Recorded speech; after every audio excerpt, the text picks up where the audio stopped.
Assalamualaikum warahmatullahi wabarakatuh. Alhamdulillahilladzi faddala bani Adam bil ilmi wal amal ala jami'il alam. Wassalatu wassalamu ala sayyidil arabi wal ajam wa ala alihi wa sahbihi zawil kiram. Qala Allah ta'ala fil Qur'anil Karim, a'udzu billahi minasyaitonir rajim. Bismillahirrahmanirrahim. Yarfa'illahu alladhina amanu minkum walladhina utul ilma darajat. Wa qala an-nabiy sallallahu alaihi wasallam fil hadits, talabul ilmi faridatun ala kullil muslimina wal muslimat. Rabbi syrah li sadri wa yassir li amri wahlul 'uqdatam min lisani yafqahu qawli. Hadirin saudara-saudaraku yang seiman seagama, Allah Subhanahu wa ta'ala telah menciptakan kita.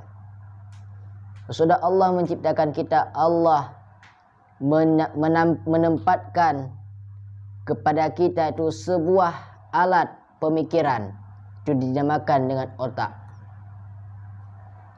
Sudah Allah Ta'ala menetapkan otak dalam kepala kita. Allah Ta'ala mengajari kepada kita apa ini, apa itu. Dalilnya mana? Sewaktu Allah Ta'ala mengajari Nabi Adam alaihissalam, apa kata Allah? Adam, apa ini? Oh, ini itu ya Allah. Apa itu? Oh, itu namanya ini ya Allah. Begitu pula dengan kita. Kita memiliki ilmu. Berbeda ilmu yang kita miliki. Berbeda orang beda memiliki ilmu. Beda orang beda memiliki sifat. Saya pintar dalam bagian bidang teknik, kembangkan teknik. Saya pintar dalam bidang berdakwah, kembangkan bagian berdakwah. Saya pintar dalam bidang kedokteran, kembangkan ilmu kedokteran. Itu ilmu. Setiap orang yang sudah memiliki ilmu, itu pasti ada syarat dan ketentuannya.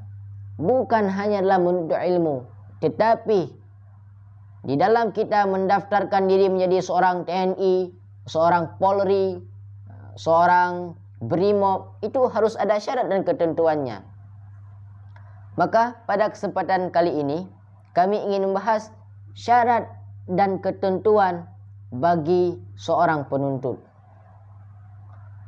Di dalam kitab Ta'alim al-Muta'allim terdapat satu kata Sayyidina Ali. Apa kata beliau? Waqila annahu li Ali ibnu Abi Talib karimallahu wajhah, ala la tanalu ilma illa bisittatin sa'un bika an majmu'iha bibayanin zakain wa hirsin wa istibarin wa bulghatin wa irsyadi wa ustadhi wa tuli zamanin. Seseorang penuntut tidak akan mencapai kesuksesan apabila tidak ada 6 syarat yang terdapat pada dirinya.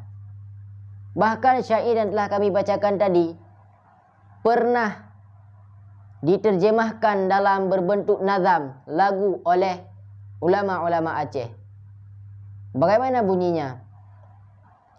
Ketahuilah hai pedagang, supaya terang nasihat kata, han metemung ilmu Tuhan, melainkan 6 perkara, yang kefun benar pikiran, jemat teman yang yang kedua, jemat bakbud dan mengulang, banduanyan penting lagoina, yang kelhe benar sabaran, macam cobaan terobak gata, lebih-lebih godaan syaitan, macam-macam kadipedaya, yang keput belanja betan, ngan blo asam ka dengan sirah, yang kelimang petunjuk gureh, keenam tente berpanjang masa.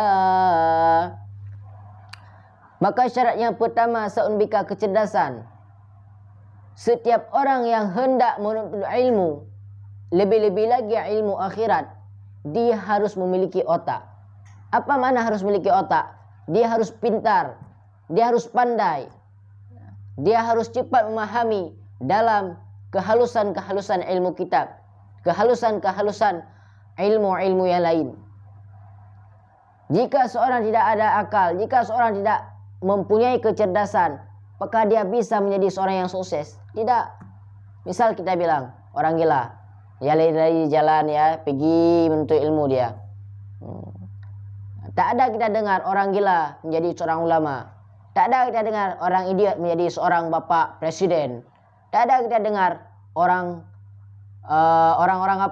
yang gila, orang yang bodoh menjadi seorang yang sukses. Tak ada. Karena apa? Karena mereka tidak memiliki kepintaran.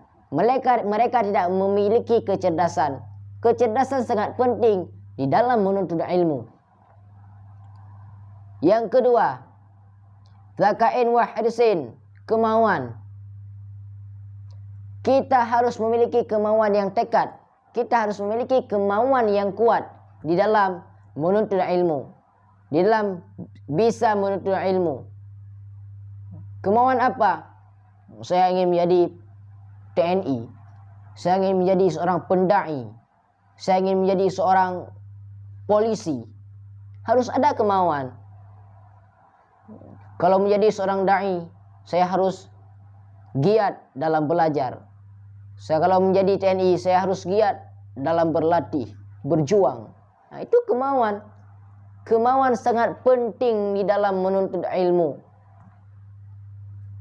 Lebih-lebih lagi para santri, jangan hanya tidur. Waktu Ustaz baca kitab, ya Bismillahirrahmanirrahim, pada kali yang berbahagia ini kita akan membicarakan masalah zakat. Santri yang tidak ada kemauan, begini dia duduk. Begitu dia. Kenapa? Tidak ada kemauan. Kalau tak ada kemauan, tidak sukses dalam belajar, tidak sukses dalam menuntut ilmu.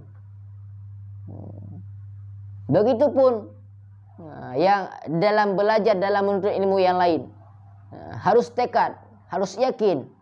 Saya menjadi seorang pendai, saya harus menjadi seorang TNI. Harus ada keyakinan, harus ada kemauan. Syarat yang ketiga, wastibarin, sabar. Ini sangat pengaruh kepada kita santri. Pada seluruh santri-santri ini sangat berpengaruh. Yang lajang-lajang, umur sudah 20 ke atas, dapat telepon kring ya, halo Ustaz.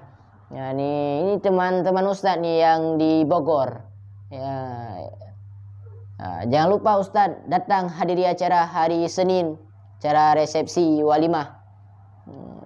Ya Allah, dalam hatinya, teman saya udah nikah, saya kapan? Itu cobaan. Yang lain, kita pengen motor, kita pengen duit, harus sabar. Kenapa? Kesabaran kunci kesenangan. Harus sabar. Kita lihat kawan-kawan kita naik motor ya, CBR, CRF, apa-apa lagi, entah apa-apalah mereka naik itu, naik mobil Alphard, Pajero. Sabar dalam menuntut. Karena kesabaran, kami ulang sekali, kesabaran kunci kesenangan. Kalau tak ada kesabaran, hancurlah harapan. Harapan kita tadi menjadi seorang TNI, harapan kita tadi menjadi seorang ustaz, menjadi seorang pendai. Kalau tak ada kesabaran, kita minder, kita iri dengan kawan-kawan kita, hancur harapan yang kita bangun.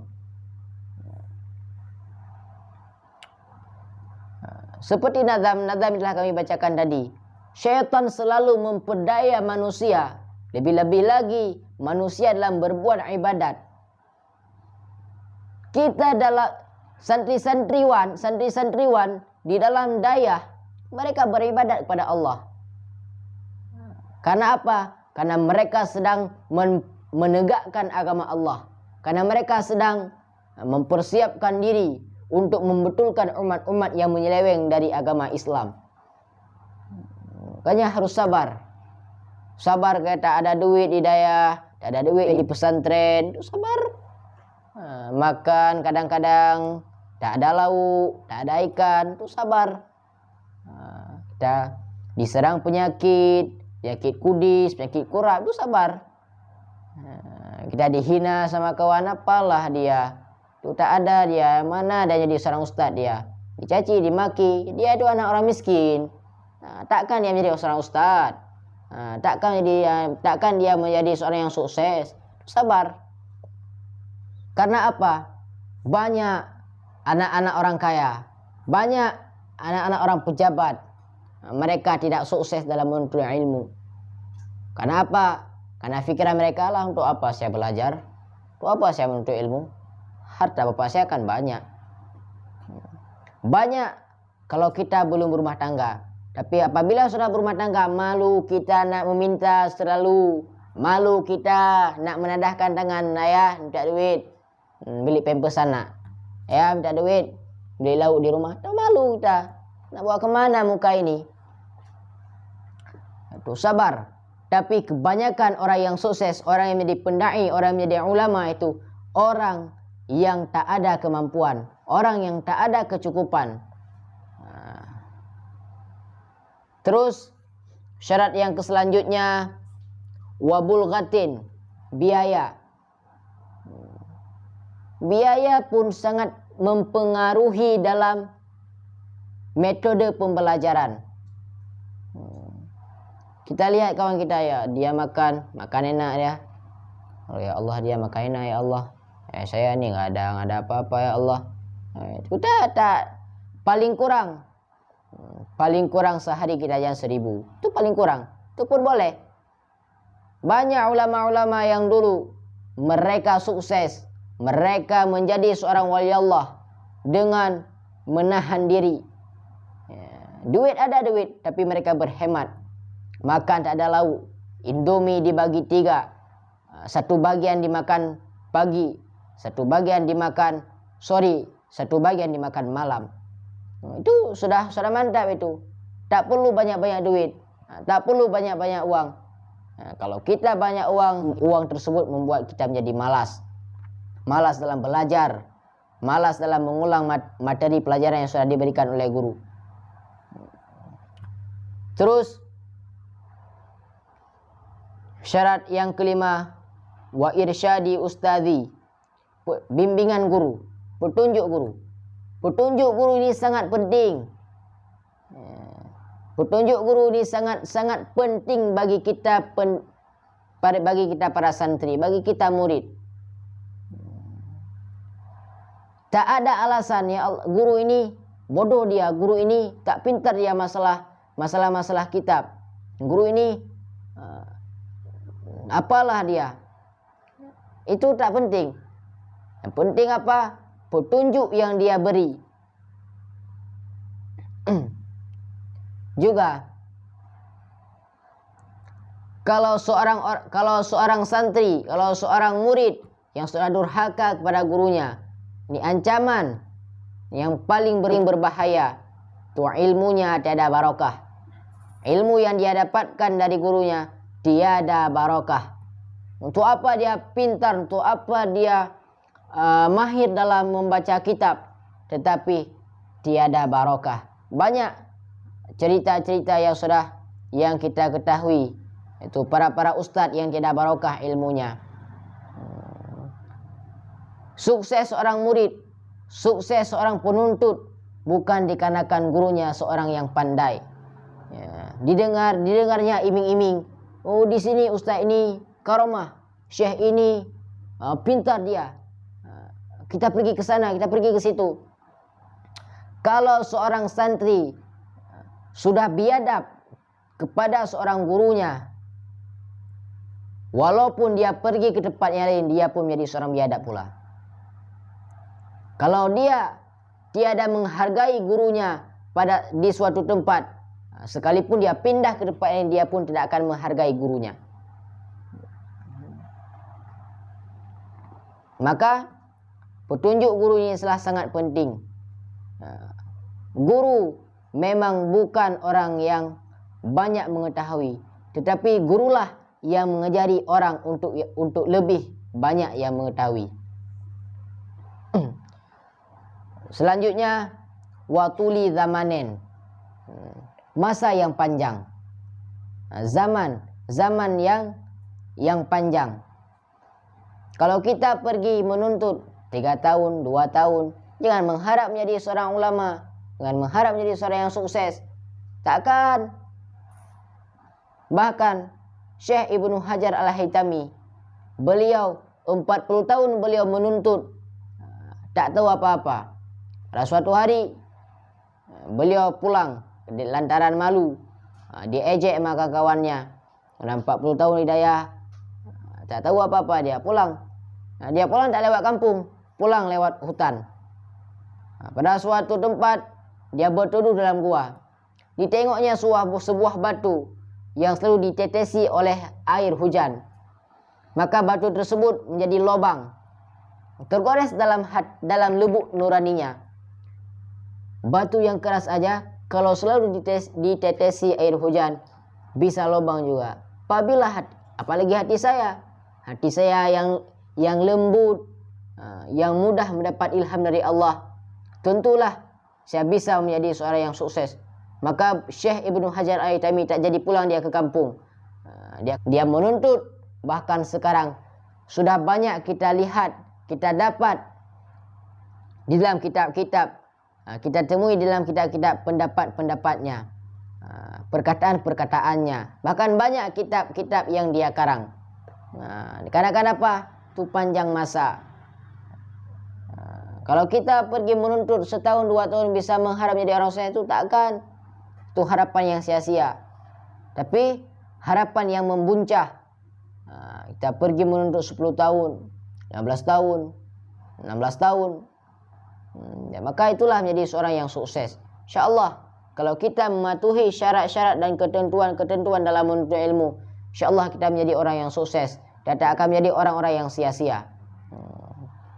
Apakah ada keraguan di dalam hati kita? Menantu Rasulullah yang membicarakan, menantu Rasulullah yang bilang kepada kita bahwa syarat seorang penuntut itu ada 6 perkara. Apakah ada timbul rasa ragu dalam benak lembut hati kita? Itu jawaban tersebut harus jawab masing-masing. Saudara-saudara sekalian yang dimuliakan oleh Allah Subhanahu wa taala. Inilah dapat kami sampaikan. Kalau Anda ingin sukses, kalau Anda ingin menjadi seorang yang hebat, patuhilah syarat-syarat dan ketentuan-ketentuan yang terdapat dalam kitab Alim wal Muta'allim ini.